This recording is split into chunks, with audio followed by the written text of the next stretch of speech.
ऐसा हम غلطان ये रहता है अच्छा खाला دي اهلش لك هي قصدي هي لك كلها إيمنت فيرو كده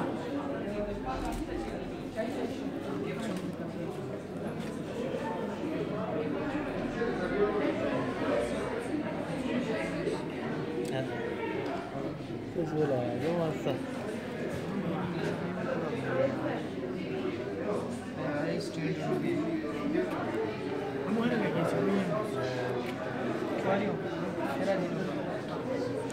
نايس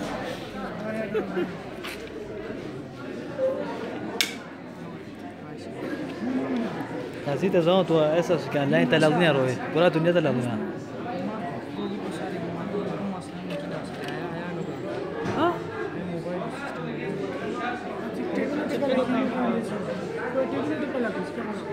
لا كده ترقى بس هس باقي. هاي ما هتقوي كنسي. إيه هاي جات لك كبوس كده.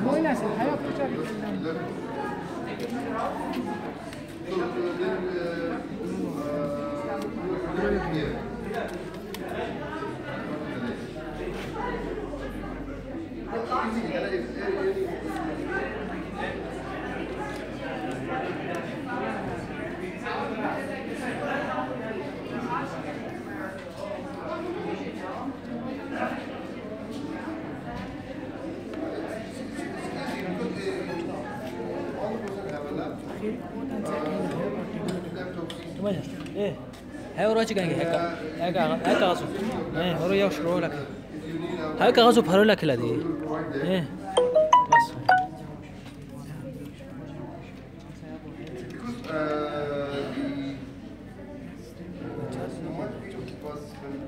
لو كان لا شيء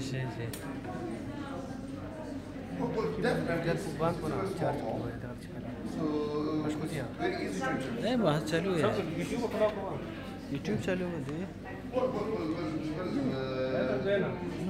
इसको YouTube में कुछ ना है टेप ओपन को हमारा पेज को करो दिशे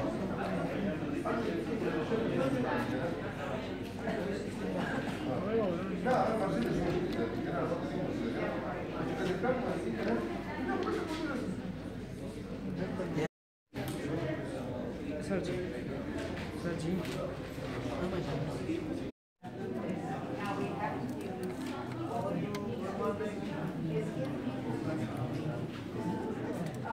मुझे क्या है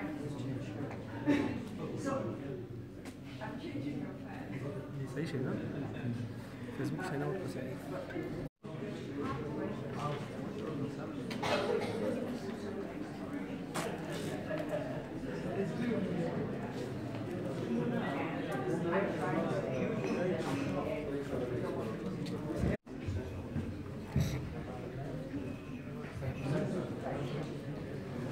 रिपीट करें जी sir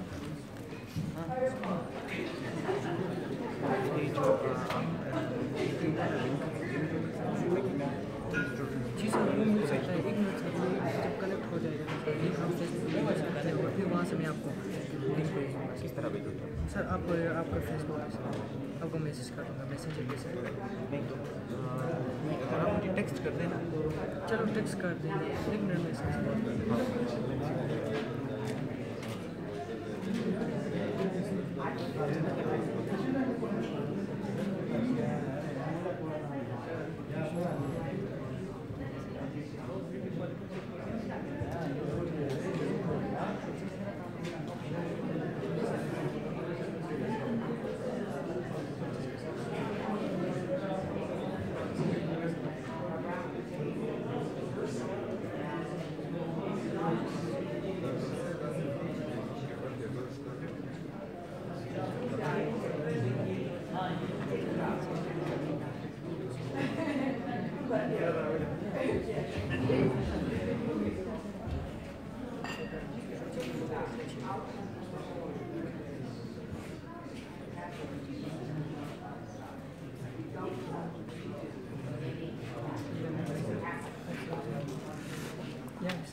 License to kill.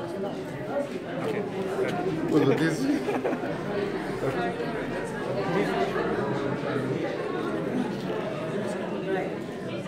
No, no, está lo que es.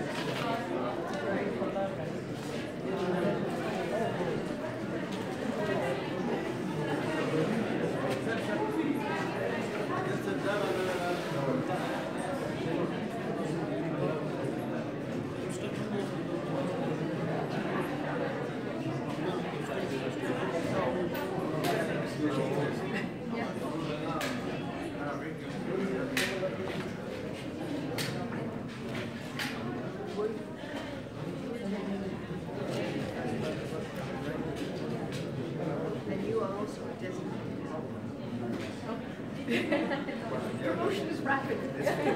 Thank you.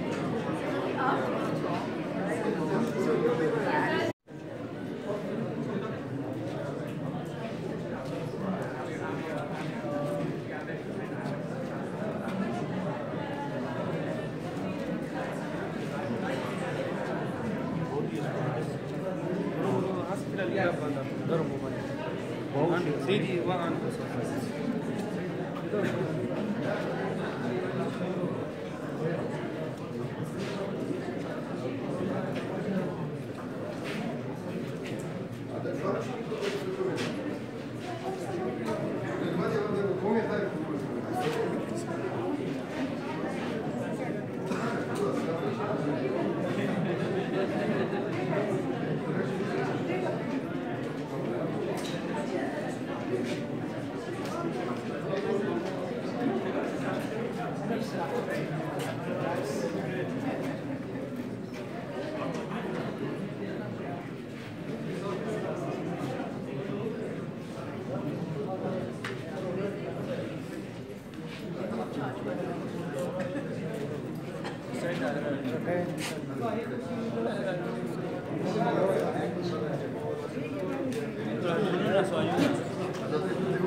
live streaming.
हाँ खुला स्लो है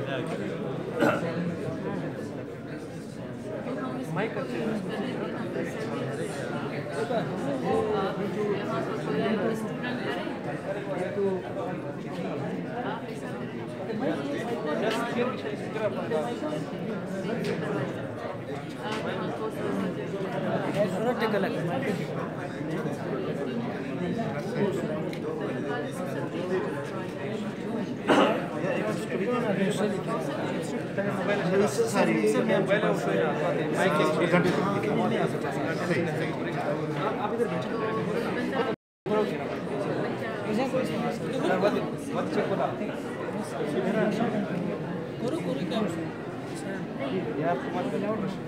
हाँ वो स्टेज है इसका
Sania boy.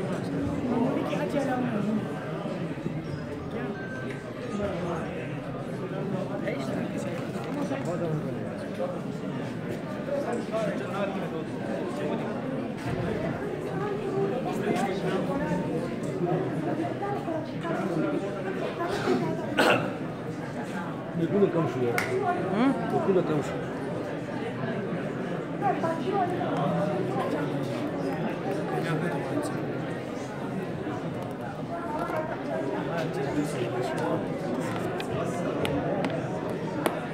Alaba boşver. Very bad collection. Amo net boy से क्या?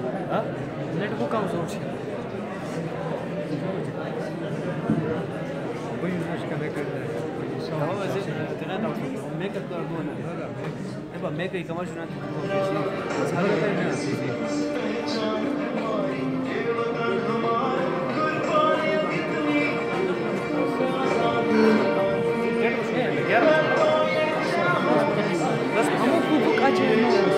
वो चार्जिंग इसमें चार्ज करता हूँ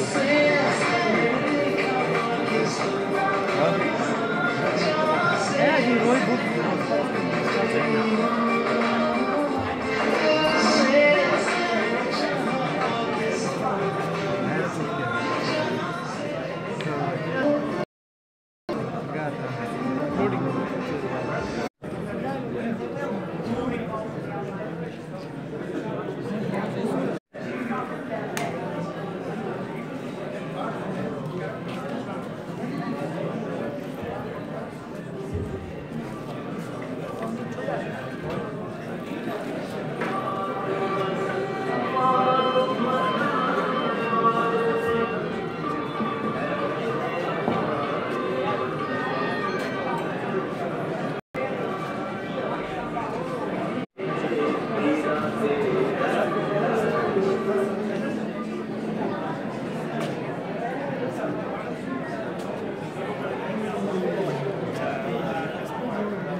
Camesia.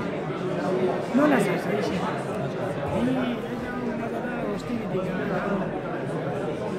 तू से छा गए हो यार ऐसा ना कर गाड़ी का पॉइंट पे wow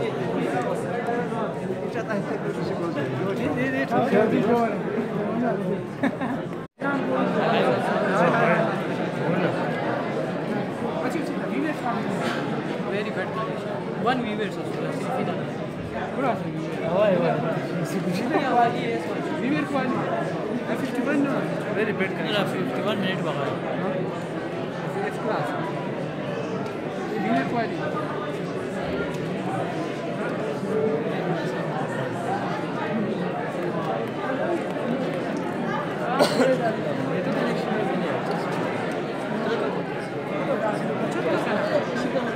Я вообще молчу ведь. Да, это лучше. Нет. Result break. 100 picket. 100 by 100. I work as a ऐसा भी वाईफाई ऊपर डाल के यहीं पहुंचता है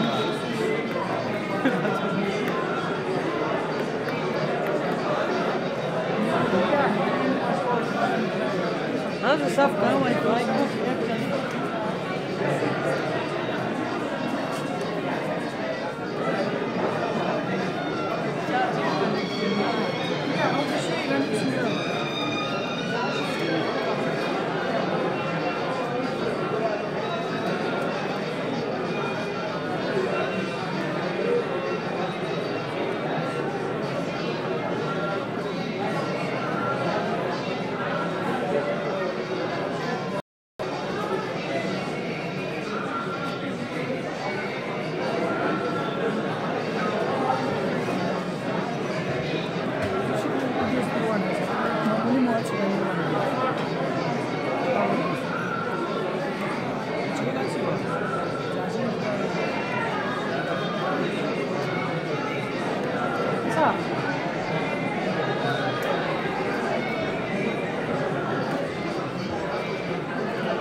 Voilà, ऐसे ही है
And conservation of the national flora and fauna of Pakistan through habitat protection. Chitral is the habitat of national plants and animals of Pakistan. Its geostrategic location in Hindu Kush Range, presence of Sino-Japanese and Central Asian floralistic elements, magnifies the significance of this conference. Today, we have about 200 participants, experts, professionals joining this conference who have come together here to discuss future planning of their research endeavors in the field of botanical sciences, generation of livelihood opportunities, exploration and documentation of flora, and establishment of herbarium for the conservation of plant resources. Hence, this is indeed a remarkable day for the science of botany. It is a moment of real excitement and privilege to have some distinguished guests at our university today. I would like to call our distinguished guests on stage. First of all, we have our chief guest for today, Dr. Mary Elizabeth, Director, Intermountain Herbarium, Utah State University, Logan, USA. Professor Dr. Baksha Munir Bukhari, Project Director, University of Chitral.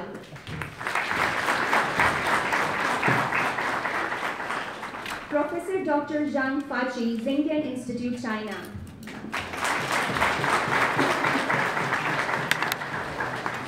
Professor Dr. Abdul Rashid, University of Peshawar.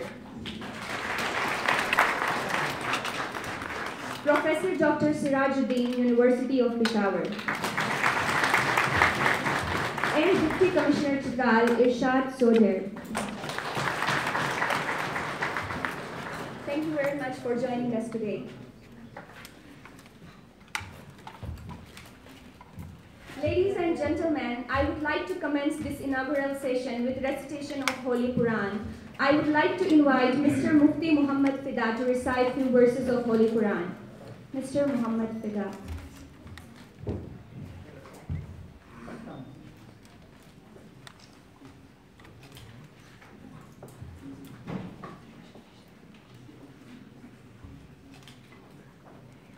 أعوذ بالله من الشيطان الرجيم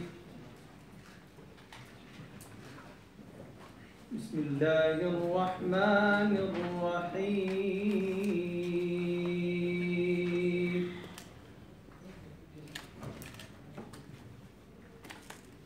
الرحمن علم القرآن خلق الإنسان علمه البيان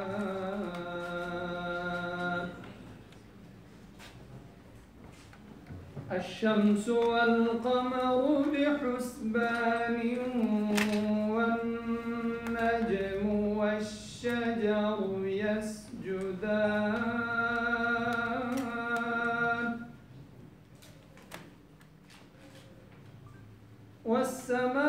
والسماء رفعها ووضع الميزان ألا تطغوا في الميزان وأقيموا الوزن بالقسط ولا تخسروا الميزان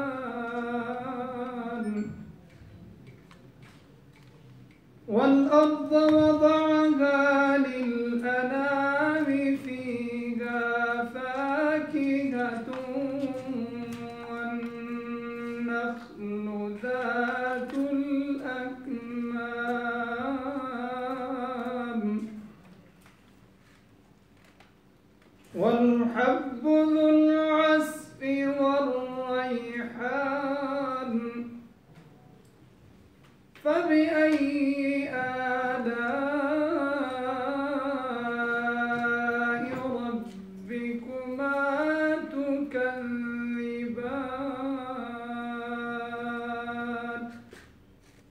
तर्जमा शुरू करता हूँ अल्लाह के नाम से जो बहुत मेहरबान निहायत रहम वाला है। वो रहमान ही है जिसने कुरान की तालीम दी, उसी ने इंसान को पैदा किया, उसी ने उसको बात वाज़े करना सिखाया।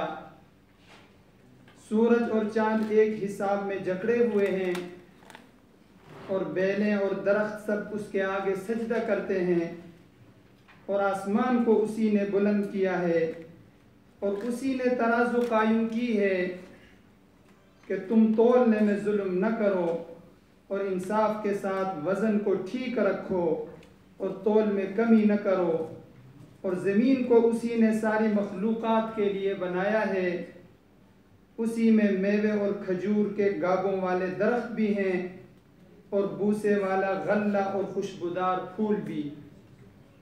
ए इंसानों और जिन्नात, तुम अपने परवरदिगार की कौन कौन सी नेमतों को झुटलाओगे। सदक़ल्लाहुल अज़ीम।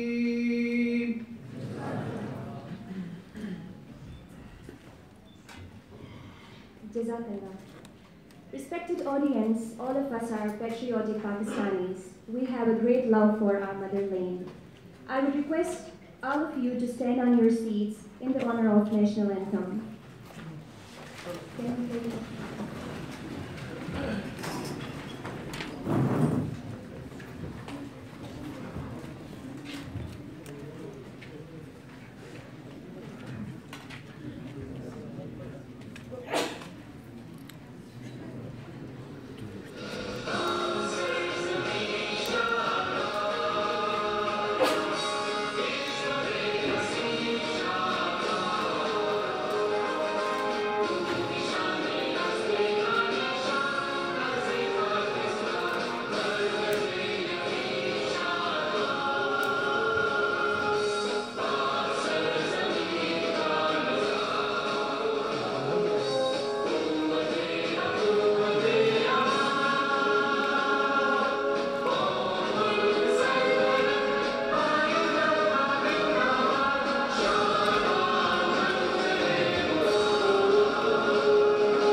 I'd like to invite Professor Dr. Badsha Munir Bukhari, Project Director, University of Chitral, to the stage for welcome address.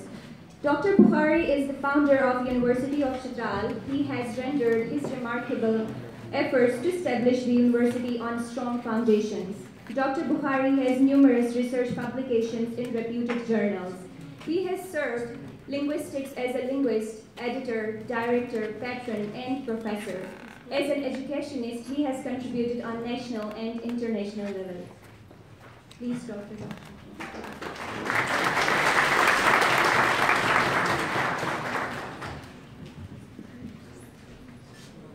Bismillahirrahmanirrahim. Honorable Professor Mary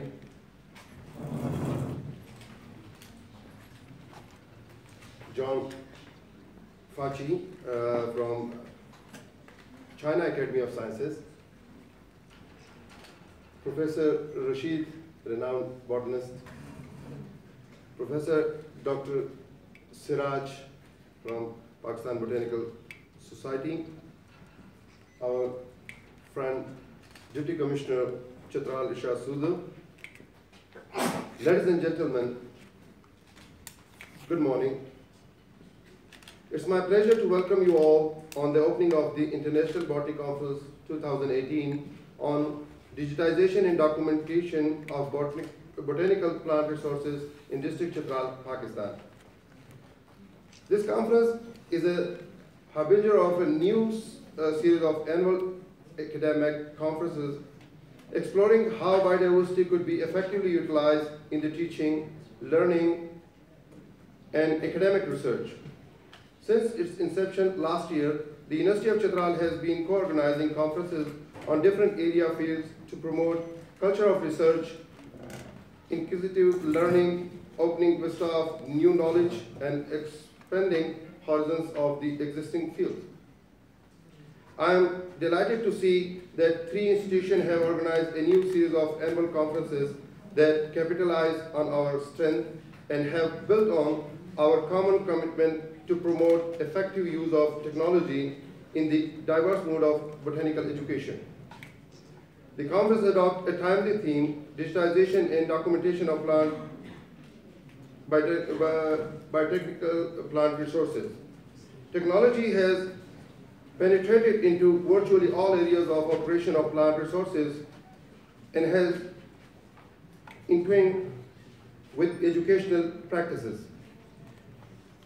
To effectively benefit from technology application, it's essential that educational professionals set themselves ready for transforming their practices in order to keep identifying effective ways of transformation in their context. If you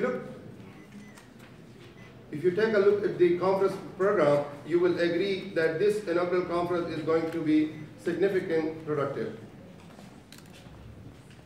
There is a lot of offer for a 3-day event. I would like to take this opportunity to thank the conference organizing committee for their diligent work. I would also like to thank the participants, especially those who you coming from abroad, for joining us and sharing your valuable experiences and ideas to make the event more meaningful for us. It is indispensable to bring together experts in the field of botanical sciences so that we can appreciate the potential of plant sciences in fostering research, increasing professional exchange, and bringing up economic uplift to the rural area of Chitral. On the 31st of this month, just 2 days later, the University of Chitral is celebrating its first anniversary. Over the past 1 year, we have evolved from being only a provider of classroom teaching to a growing center for research and development for the young people of Chitral. This conference is certainly a wonderful addition to our calendar of first year celebration activities. At the conclusion, let me thank the Islamia College Peshawar, Pakistan Botanical Society, Khan Rural Support Program, Bank of Faber, Sarat Rural Support Program for their cooperation. It's been a friendly effort on their part. I hope that all of you will enjoy the conference, and I wish our visitor from abroad will have a very pleasant stay in our city. Thank you.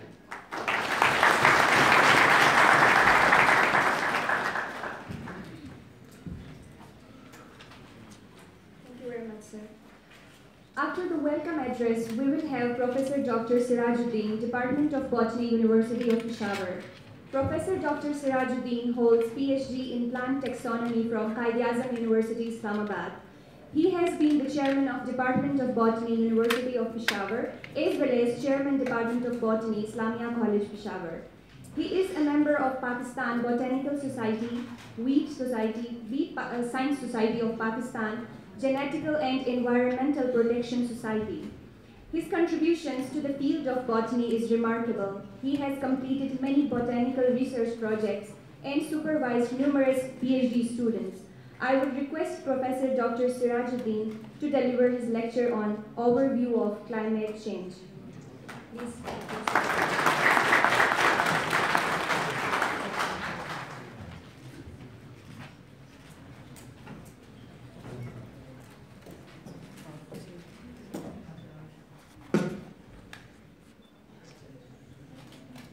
Thank you.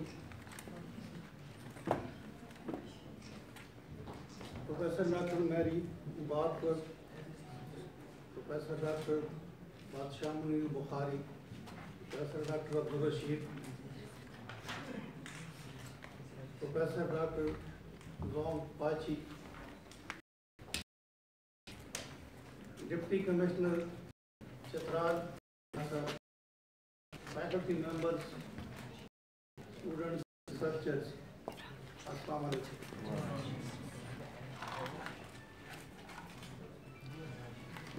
Nowadays, this phenomena, which is called as the climate change,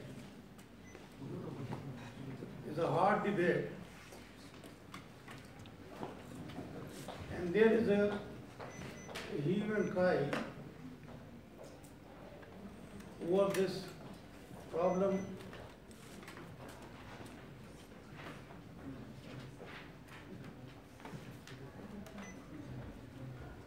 whether this climate change is existing, a reality, or it is a business talk. The reason is that one of the world power has retrieved itself from that agreement which was signed by all the countries or most of the countries for the climate control or the changes which are taking place within this sphere. Now we will have an overview of these phenomena which are taking place throughout the world and within Pakistan, and then we can conclude that this is a reality or this is something taking place or this is the business talk of the influential multinational or the developed countries to sell their product to the rest of the world. Now climate change is the average weather at a given point, a time of year, over a long period, typically 20 to 30 years in an area or throughout the Earth's surface. And the weather, they are taking place or changing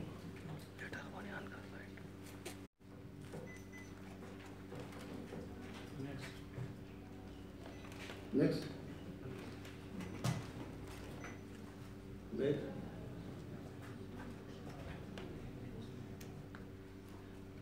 Wait. Next one. Now the key climate threats which are found throughout the world.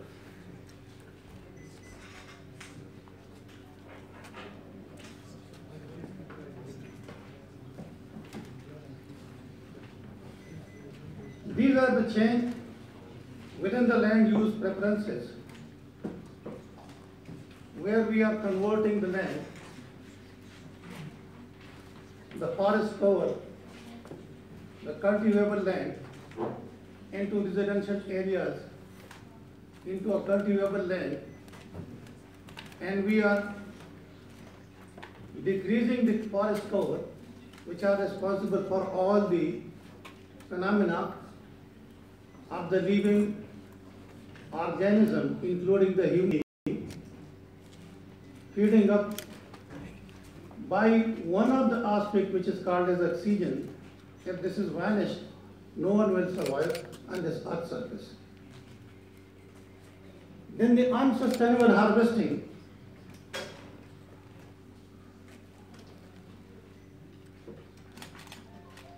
from mountains to marine resources, water stress, deforestation, desertification, urban air quality deterioration by establishing industries having the effluents as well as the gases which are coming out from their chimneys, and threats to the biodiversity of wetlands, unsustainable drainage of water from wetlands, the pollution within the cities, industrial, agriculture, domestic waste, and landfill. These are the reasons where the human being is itself responsible for all these phenomena, and they are resulting into the change of the climate in a specific area.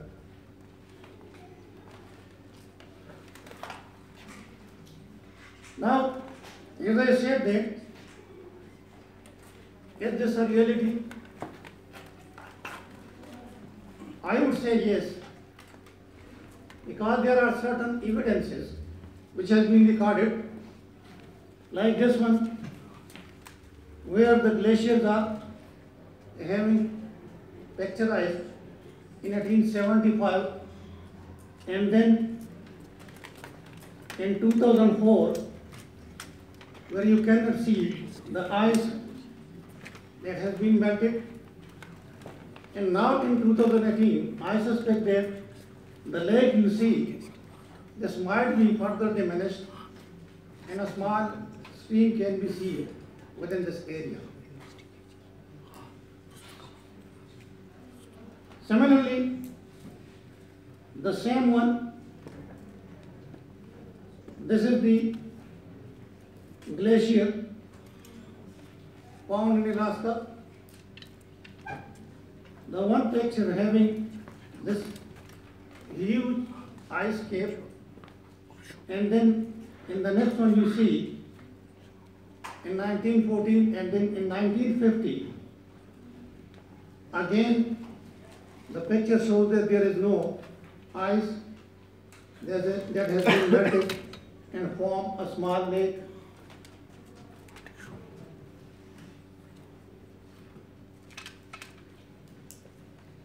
And these are the same glacier. In 2004, you can see there is no ice and the whole of the glacier has converted into water, and now that water may be reduced into a small perennial stream.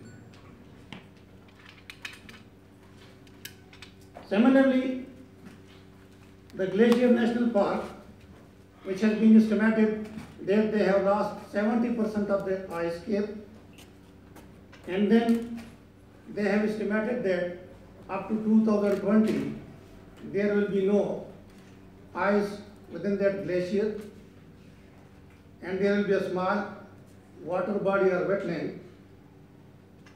Mount Kenya, Kilimanjaro, it has been declined by 60%. Swiss Alps declined by 40 to 60%, 40% in 1850, and it has been estimated that that glacier would be not available by 2050. Similarly, the glacier found in Montana, USA, you can see the glacier then in 1981, 1995 and 2005, and at present they might have no such lake.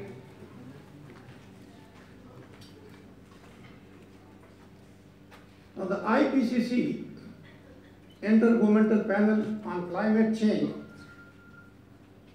they have estimated that there is a rise in temperature from 2 to 6.4 degrees centigrade by 21st century or by the end of 21st century.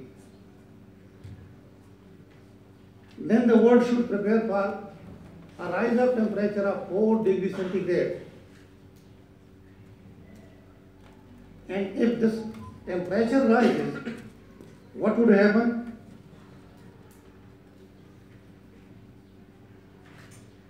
An increase of 10 to 40%, resulting into raising of temperature up to 3 to 4 degrees centigrade. Then the population living at coastal areas are at high risk due to floods that include the cities throughout the area, the world, like Tokyo, Hong Kong, Mumbai, Kolkata, Karachi, New York, and London. About 1 trillion assets are present just 1 meter above the sea level throughout the world, and these assets are at risk due to the melting of glaciers along with the rising of temperature that will raise the level of the sea, and if that raise up to 1 meter, all these assets will be destroyed. In South Asia, 1/4 of Bangladesh population will come underwater. In Europe, this will close about $300 billion sources of income that will affect some 20 million population of the coastal cities. Thailand, Vietnam, Indonesia will lose 6.7% of their GDP by the end of this century. If the same rate of climate change is continued, this is inevitable up to the end of this century and resulting into low production due to long dry spell, high speed winds degrading the cultivated land. This situation will lead to economic instability and unrest, and the biggest catastrophe of this century will be malnutrition and the famine.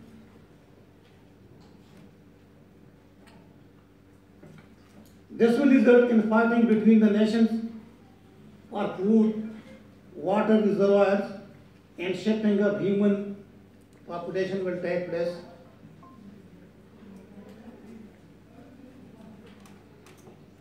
Now this has been estimated and said by Megan Clark, Chief Executive of the Commonwealth Scientific and Industrial Research Organization, that in the next 50 years, we will need to produce as much food as has been consumed over our entire human history.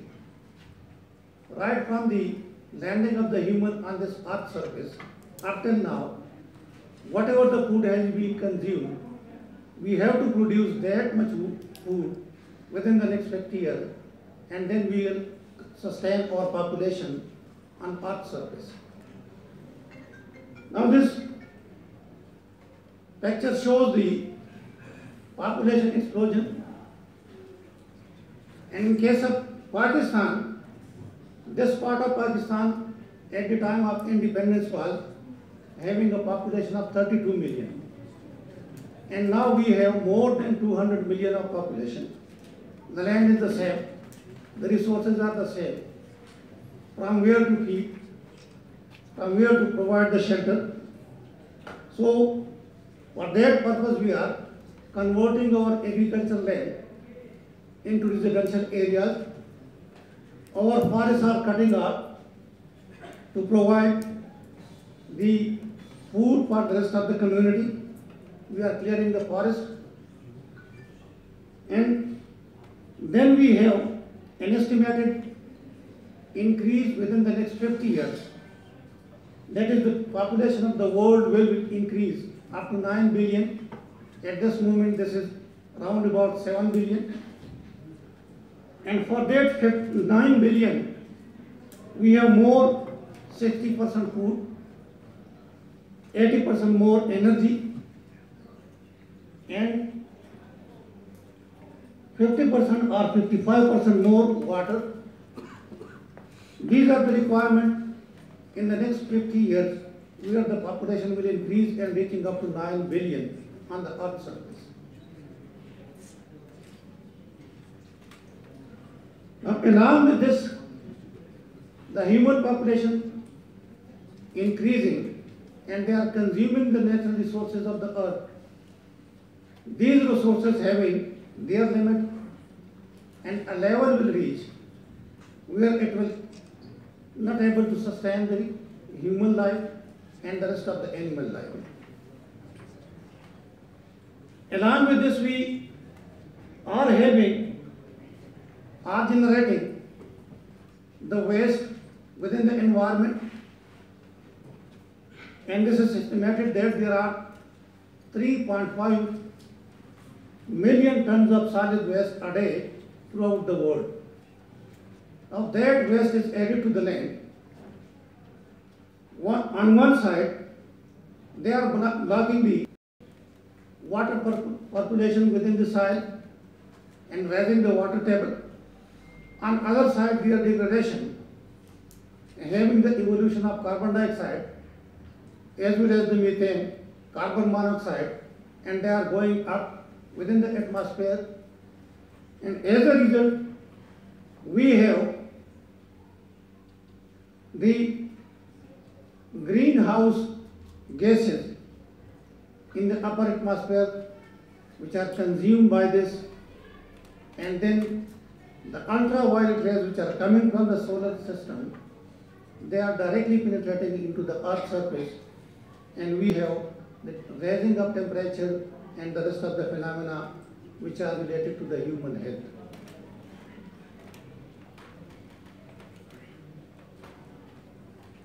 Now, the world are producing over 300 million tons of plastic each year, of which only a small fraction is recycled.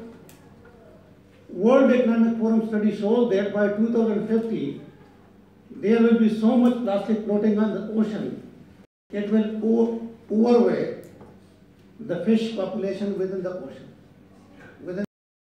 within the sea.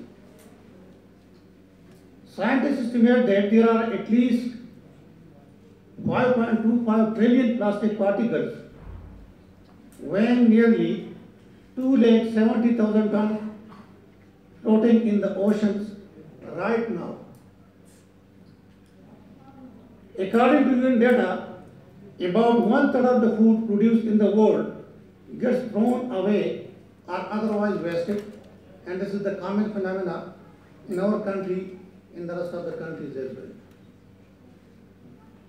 The Dutch toss out on average the equivalent of the figure not, in my vision, loads per day, and the same is true for the rest of the citizens of different countries.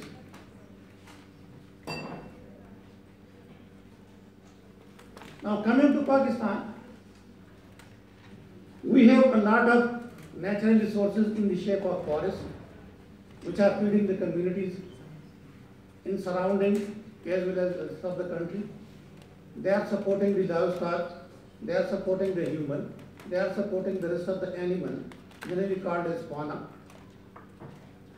Along with this, we have these beautiful valleys, glaciers, mountains,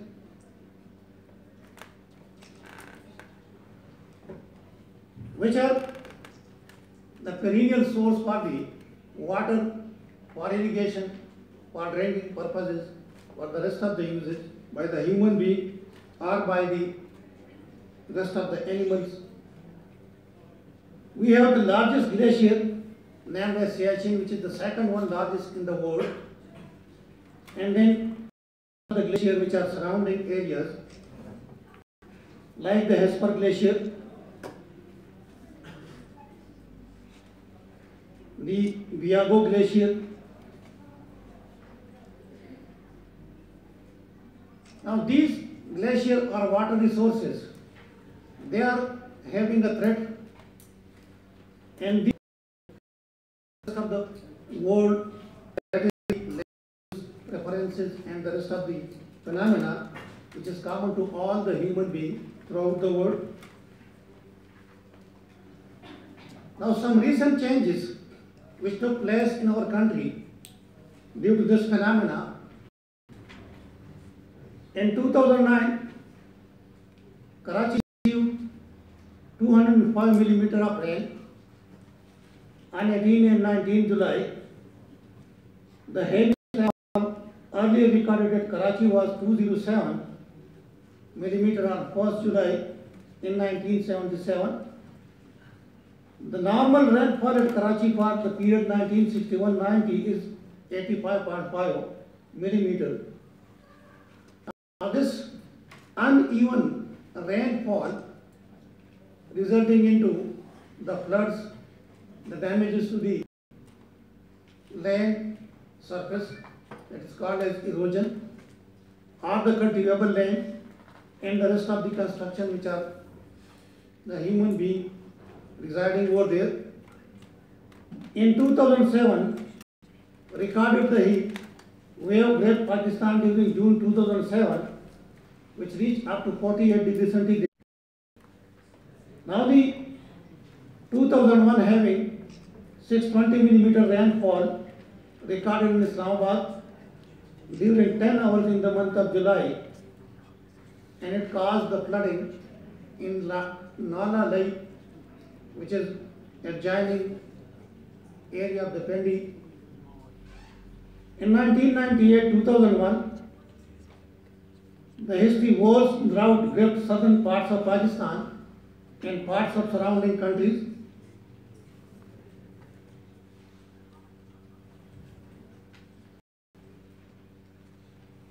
Now, the highest temperature recorded in Pakistan, 3.5 degrees centigrade. Earlier, in Multan, in 1993, the highest temperature recorded was 54 degrees centigrade. It was not only the hottest temperature ever recorded in Pakistan, but also the hottest reliably measured temperature ever recorded on the continent of Asia, and the fourth highest temperature ever recorded on Earth's surface.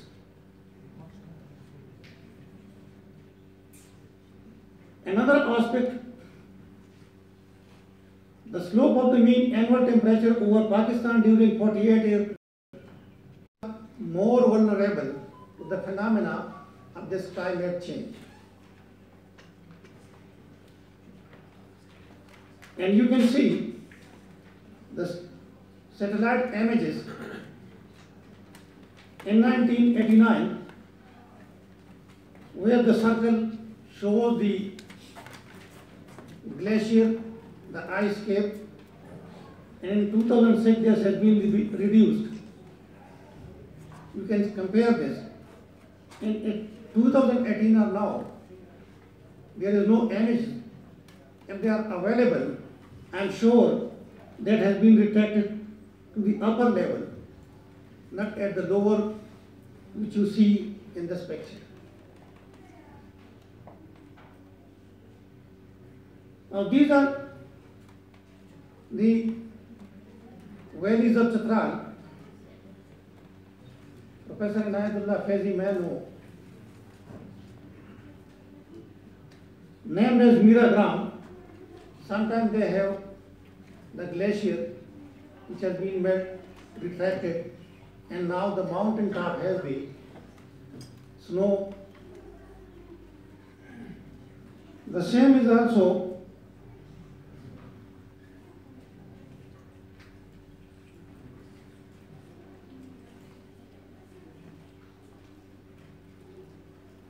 we saw a heavy flood in 2010 due to the uneven rain in this upper part of Pakistan.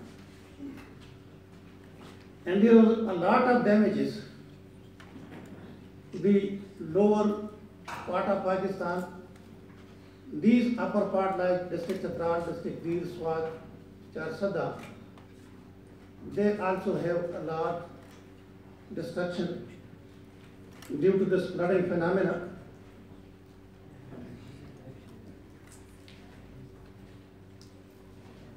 Another aspect of this is the fog and the pollution which are found in our countries, and that has come to the upper part of Pakistan, which are famous for the visitor. But in recent years, they also have the phenomena of pollution and the fog found during the environment and the rest of the daily usage.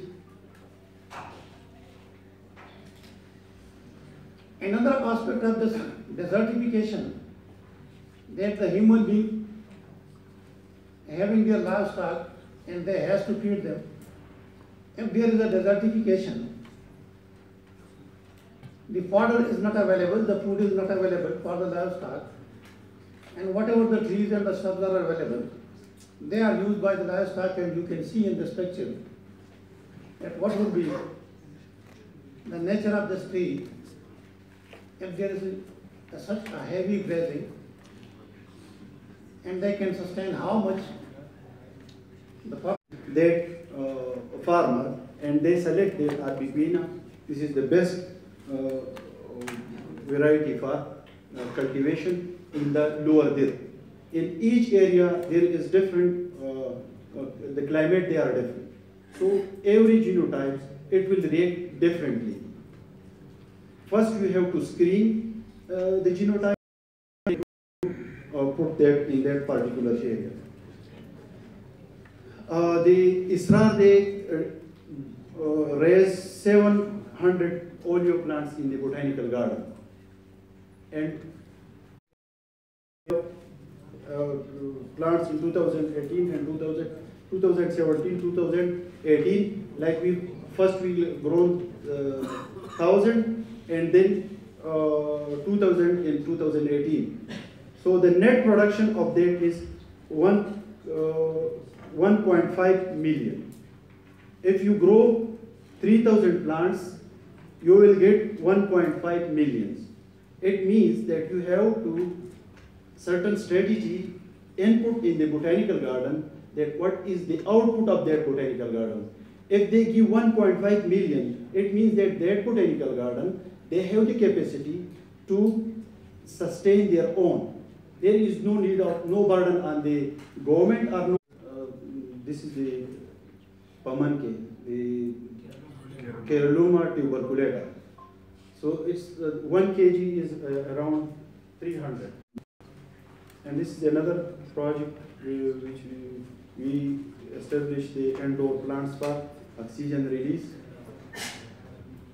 And my select on the basis of molecular biology. We just screen one PCR and we will get that this is just RPPino and you can grow it. We are also working on the CRISPR technology. Okay. And this is all. Okay. So this is our future planning, development of linkage with new. Thank you.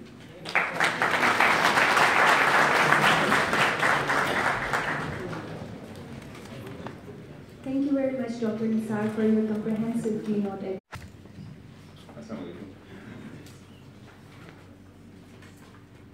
Well,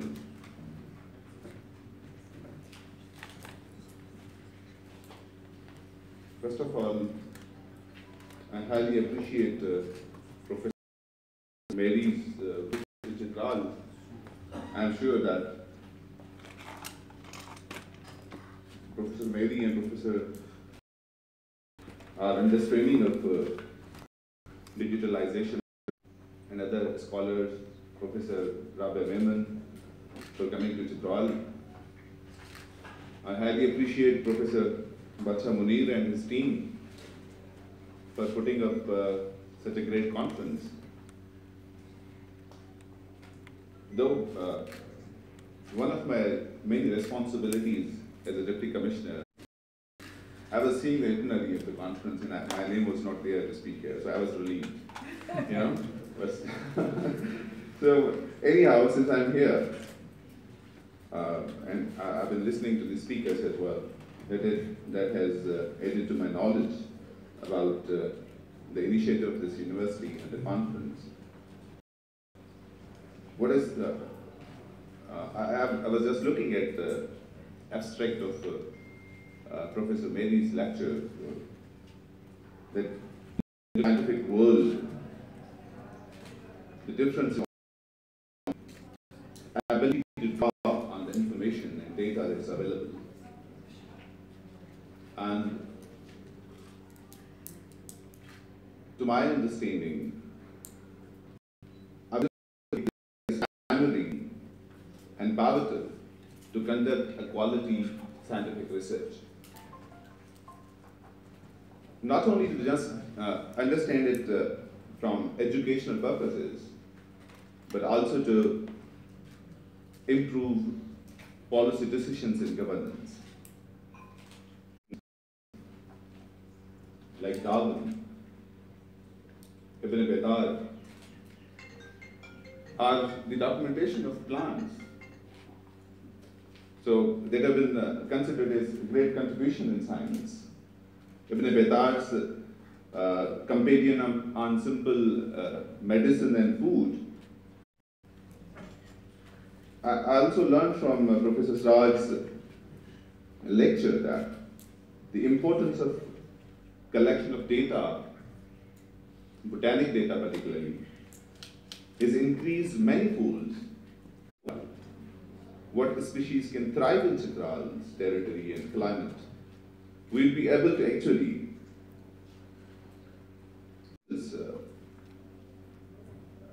And I asked them that Chitral's fruits are very juicy and sweet, you know. I myself, I'm from Karachi, the southern part of Pakistan, you know. I never had such juicy and, you know, sweet fruits. And I would ask Madam Rabia, who is also coming from my hometown, to try some fruits here. So you'll find very good fruits. So I was talking to Mitchells to actually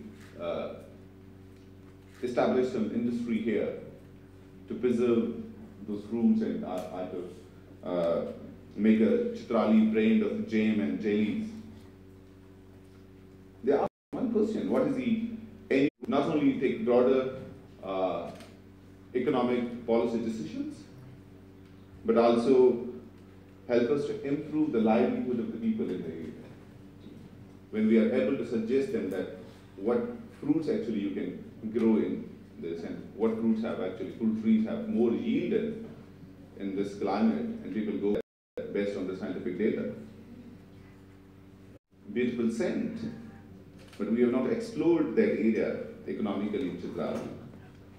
So I was just talking to the Vice Chancellor to explore possibilities of a joint venture to have a botanical garden in Chitral, Botany, and also actually opened up my mind to collaborate and learn from this research for policy decisions for the government as well. Thank you. United States, she is an outstanding botanist and has enormous contributions in the field of science of botany. She got her PhD from the Washington State University and served to introduce you, Dr. Mary. I would now request her to please kindly deliver her speech. Thank you very much.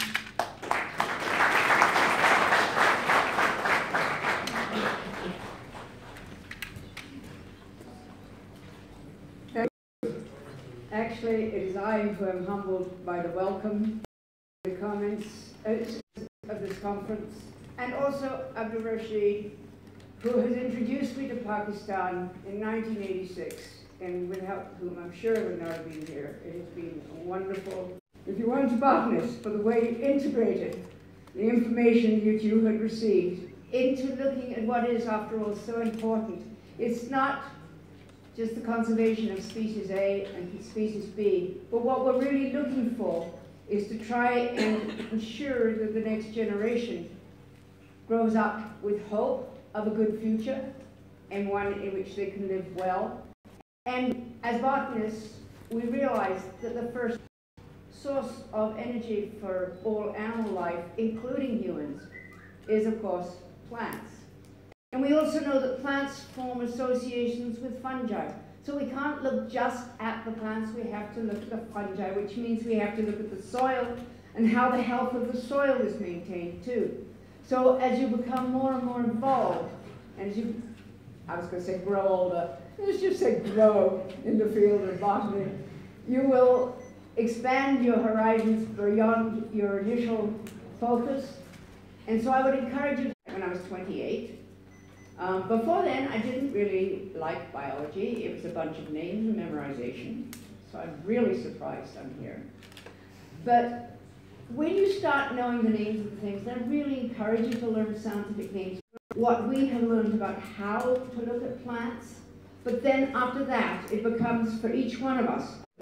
And that is the point at which we need the documentation in the form of herbarium specimens that are permanent, that could be studied in ways that are never thought about when you first make the specimen.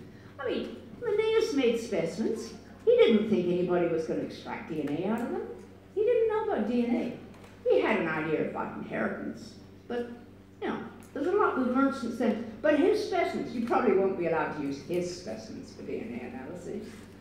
But nevertheless, specimens that were collected for one person, for reason, for documenting what occurs in an area, later become resources for other kinds of study. And so that is one of the importance of herbarium specimens. And it's one of the reasons why the emphasis when we go into digitization is going to be providing high quality data. I mean, in the old days, the fact that you collected in the Western Himalayas was considered okay. Well, I'm sorry, folks, it ain't okay anymore. You are expected to provide more information about where you collected it, when you collected it, what it was like where it was collected. because now we know that we can take those data, especially if you've got where it was, well reported, can be intersected with data about the. But we now have to provide that as data in a form that we can share it easily with other folks. And once we do that, we can learn a whole lot more. But it's not just research. You can then link it up with all those wonderful plants. Is very much more attractive than a picture of a dead plant. A dead plant is extraordinarily useful if it's in a herbarium and well documented. But if you want to get people involved, people like, I mean, one of the displays that I remember seeing, I think it was actually, it was a historical one, it wasn't in a botanical garden, it was a historical park, was the difference between the wheat they were growing in Canada at the turn of the early 1900s to the wheat they were growing, it would have been around 1970s, 1980s. It was a huge difference. You could see it visually. So I would encourage those of you with botanical gardens that have an agricultural aspect to look at seeing if you can get some of those older varieties and look and show people this is what agricultural breeding and knowing about diversity and selecting on it. This is the natural diversity we can take advantage of, and then we can augment with our new research abilities, the abilities that have come to us through research. So these are things we can do. And so as we go to this conference, you remember the things that I was commented by the project director, Dr. Shad, that it's about meeting people, it's about talking and laying plans for the future. And there's one other has now started, the Chitral Horticultural Society, which is a going concern. Another one to link up with. And the reason I felt we really needed mention is that we should remember there's some really good work going on outside the world of academia. We are great, don't get me wrong, I will say you must always support what's going on. The universities are doing a very good job, but also we need to link with others around, and that is what we were hearing to with the farmers. So back to that last comment, talk to people. Talk about ideas, where things might go. Disagree with them. Think about new ways of doing things. Think for the future. Thank you.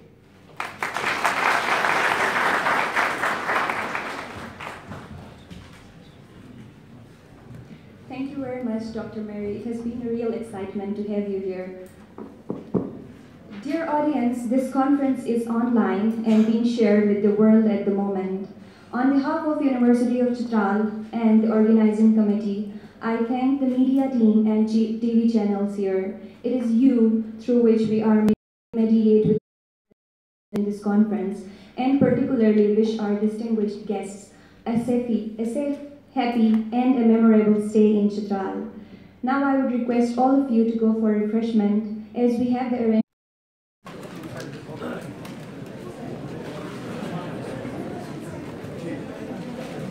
Okay, it's not arranged outside, it's right there at the back.